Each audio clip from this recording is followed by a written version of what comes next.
இன்றைக்கி கோழி முட்டை அடை வைக்க போகிறேங்க. அடை வைக்கிறதுக்கு மெயின் மணலை எடுத்தாச்சு. மணல் கூட கொஞ்சம் சாம்பலும் கலந்துருக்கு. சாம்பல் கலக்கிறதுன்னு பார்த்தீங்கன்னா அந்த கோழிப்பேன் கொஞ்சம் வராமல் இருக்கும். சாம்பல், கறி துண்டு, மிளகாயெல்லாம் போடுவாங்க. கொஞ்சம் கோழிப்பேன் வராமல் இருக்கும். அதுக்காக லைட்டாக சாம்பலை போட்டுவிட்டு முட்டையை வச்சுட்டு இப்போ கோழிக்கு அடை வைக்க போகிறோம். இவங்களுக்கு தான் இப்போ அடை வைக்கணும். பார்த்திங்கன்னா அடை படுக்கிறதுக்கு ரெடி ஆகிட்டாங்க. ஸோ போய் முதல்ல முட்டையை எடுத்துகிட்டு வருவோம். முட்டையை எப்பயுமே நம்ம பார்த்திங்கன்னா ஃப்ரிட்ஜில் தான் வைக்கிறது.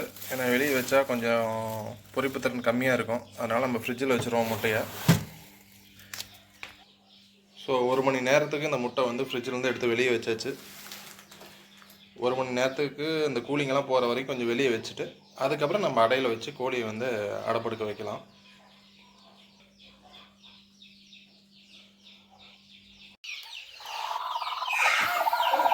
கூலிங் குறைஞ்சிருச்சு.